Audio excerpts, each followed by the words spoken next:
I put this presentation together regarding child safety in modern times. Parents need to know. Hopefully you'll find it of use, and I'll be able to do some more in the future. So what's on the agenda? I'll cover who I am, who my dog is, obviously referenced on the YouTube channel name.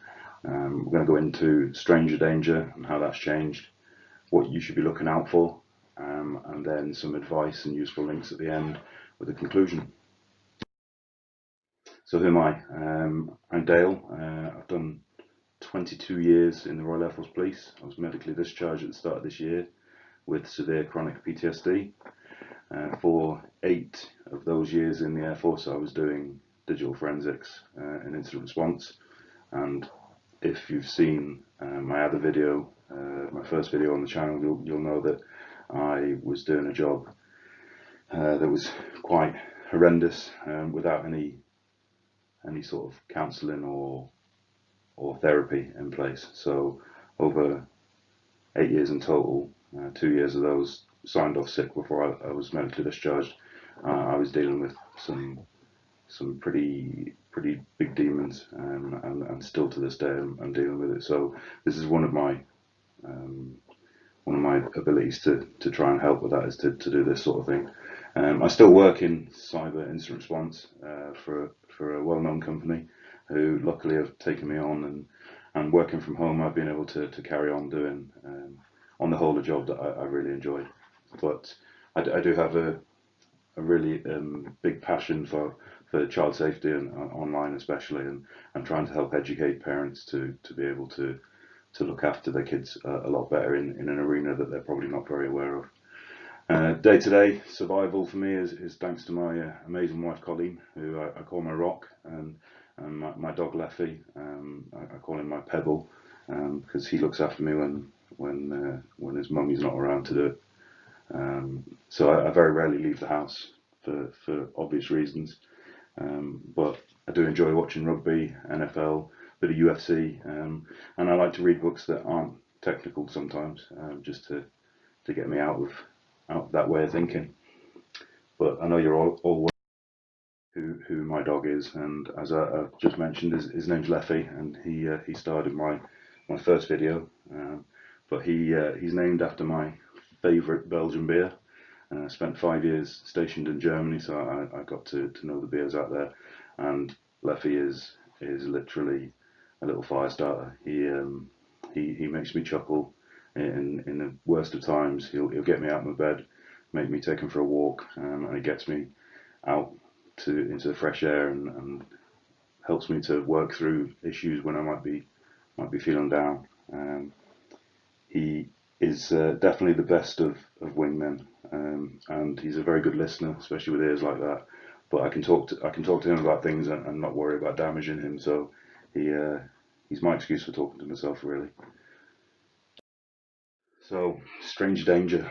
In the good old days when I was a young'un, which is going back a bit now, we really only had to worry about having the chat with our kids about the guy in the van with the sweets, and telling our kids not to go up to them, and not to talk to them, and to walk away from them, and that's all we had to worry about.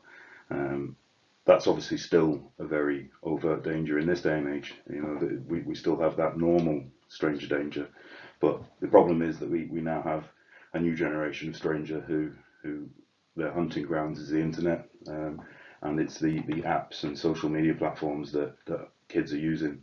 So they can spend, rather than having to worry about a 10-second period of time where a kid could be taken, we now have this new battlefield where kids are groomed, and the predators, they've got months, years if they want it, to be able to build a relationship with children, via these means of social media, and they get to build up that friendship, to the point where one night the kid walks out the door and goes to meet their friend, and they're never seen again. And I know that saying that might be shocking to hear, but it's one of those things that has to be said plainly and bluntly, because this is what's happening.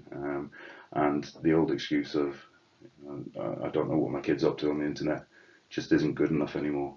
There's lots of resources out there to be able to use and to learn from, and I think it's the responsibility of any parent to sort of to do that research and know what their children are doing on the internet. Um, so yeah, I think that just by having a smartphone or a computer, they've got unfettered access to the internet. They've got access to apps and the app store and all of the different things that are on there.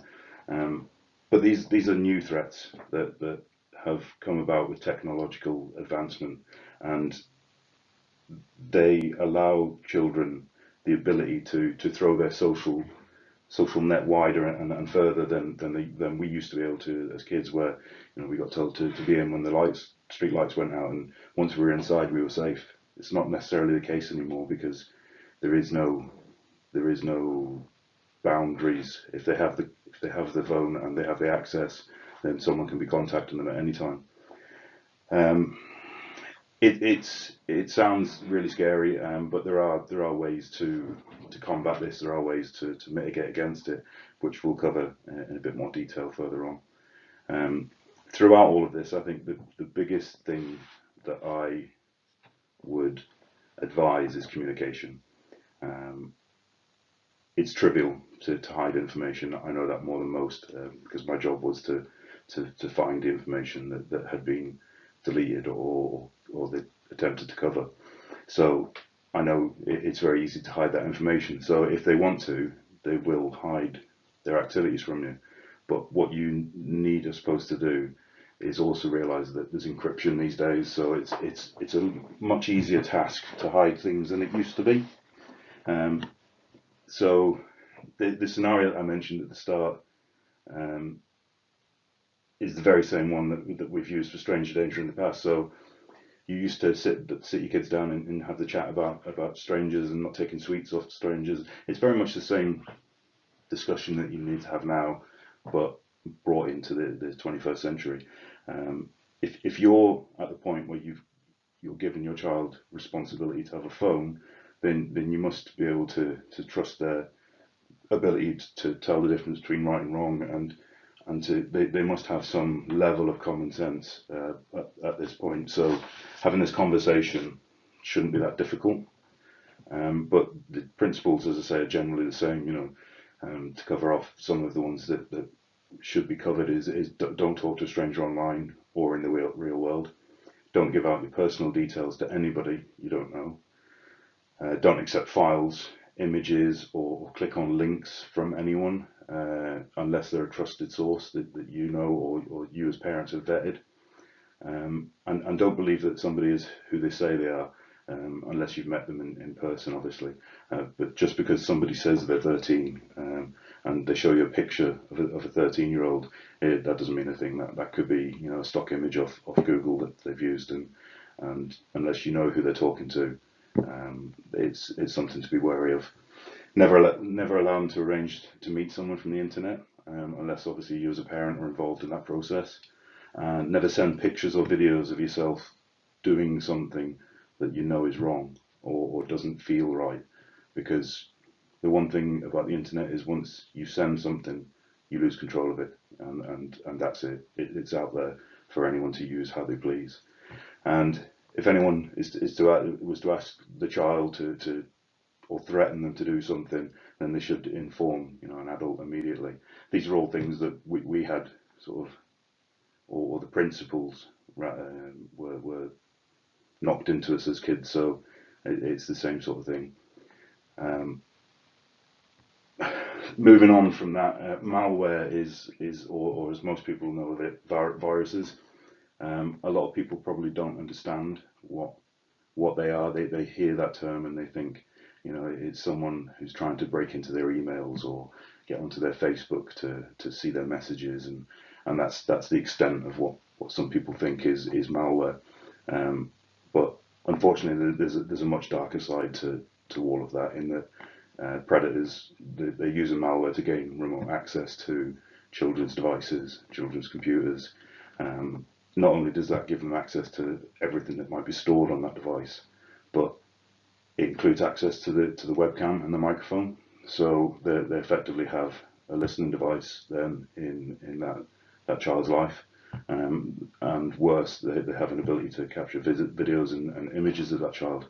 And you might think, that's bad enough, and for it to end there, that's the worst. But unfortunately, the people that I've dealt with and had exposure to, they don't just stop at that point, because they're deviant and they know no boundaries when it comes to things like this. So they will then use those videos or those pictures to blackmail a child into much more extreme things, which I won't go into detail on this presentation, but you can imagine it's not very nice stuff, and it's definitely stuff that you want to protect your child from. So keep that in mind. Just imagine yourself in that situation. Imagine the fear or the shock and shame that you might be feeling, and what you might feel that you would do, and then put yourself into the mind of a child who really knows no better, has no experience to base anything on, and what decision they might make in that moment. So it's not a rare occurrence, and unfortunately, it's also led to much more serious consequences, in that children have taken their own lives rather than be outed, in another word, as having done something which they really had no control over anyway. It leads on to sort of my PTSD and the fact that having to analyse and grade imagery, that these sort of people, and I use that term very loosely, these sexual predators produce in their abuse of the children. I'm just one of many people who have done and will do that job, in the fact that they get subjected to that abuse in the same way that the child was subjected to that abuse. They obviously, to a much greater degree, have their lives taken away from them. They'll never fully recover, but there's a butterfly effect, and it's massive in the fact that it affects so many people, and that's where sort of my passion for this side of things has come from. So the poster to the left is a poster that I share with all of my friends, family, and basically anyone I know who has kids. I'll include a link to that in the description below. It's a technological age, and no matter how cool you think you are and how down with the kids you think you are, kids have a massive head start with regards to technology when it comes to most people. I obviously am in a slightly more advantaged position, in that I'm fully aware of a lot of the technological stuff that these kids are aware of, and the typical thing is we all as kids thought we were smarter than our parents, right? But on this subject, it is pretty true. So it comes back to something I said before, in that competency on this subject and lack of technical awareness shouldn't become an excuse. And it's one of the main driving factors for me for putting this presentation together. It's also why I've published a few articles on my LinkedIn regarding it.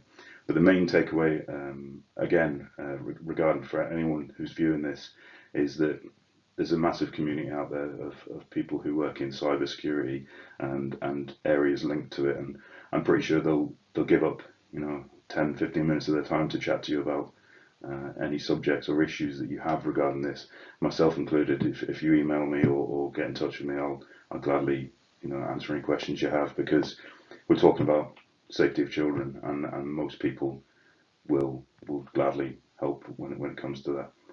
So poster to the left is purely, should be seen as the tip of the iceberg when it comes to these sort of things. These are just the more popular apps that are used at the minute for social reasons, but your eye probably will be drawn to the fact that there's a couple on there that are designed for hiding activity. And although I've talked a lot about predators and their abilities to do what they do, it should also be noted that the technological advances mean that everything they get up to online is their new social arena, and it's not visible to teachers. It's not visible to teaching assistants, to parents, to responsible adults. It's all in this area that you can't see visibly without having their phone. So it's not just these sort of things that have got out of control. You've got bullying as well, which has moved away from the playground and moved into the realms of the digital world. So if you know a child who becomes more withdrawn or is acting differently from normal, consider that it could be that as well. So it might be time to have a discussion with them about why they're acting so differently and if they are being bullied. So it's another area that has become very very murky and hidden. The last couple of slides I know have been quite heavy and might have opened up a few avenues of worry that you might not have considered before.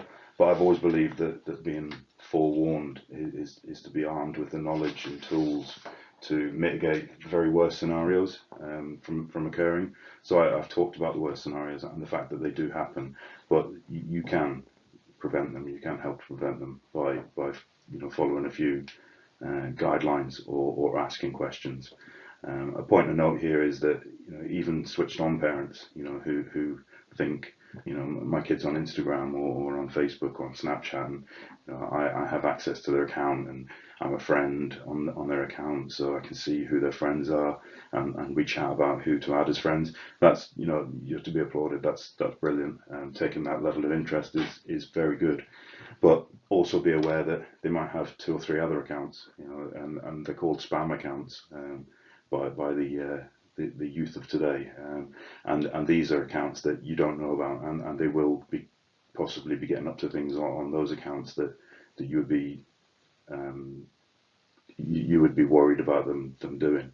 So it comes back full loop to the communication piece and building trust with them, because they're more likely to discuss with you if something goes wrong or if something does happen, they're more likely to come to you and say, look, this has happened, I'm worried, what do I do? Rather than if they think that you're spying on them or you don't have that trust in them, they're more likely to keep that hidden and keep that secret. I'm not an advocate for spying software on children's phones and computers, and although they are available, that's a decision that only you as a parent can make if you are going to go down that route. But as I say, it's not something I'm going to advise on or say that anyone should do. But I do, however, advocate strong parental controls on computers, on smartphones, other devices that kids have access to. I'll add links for those at the end, and also it'll be in the description on the YouTube channel. So this is the advice and useful links I mentioned, and this is only a small selection because on the article that I've listed there, which I've put a lot of work into, there's a lot more resources available on that link. So the top one, National Online Safety, that's actually a very good website, and it's very heavily focused on kids and internet safety and setting up new devices and how to set up those parental controls. NetAware is a collaboration between O2 and the NSPCC, and again that is a very good website for resources on how to secure your kid's new phone or the games that they might be playing that you may not know about. So it's definitely worth a visit, and then the article, anyone should be able to access that to see what's what on regards to that. And then finally, conclusion. Hammered home on that point a bit, but discussion, collaboration, ask the question. It's not a stupid question.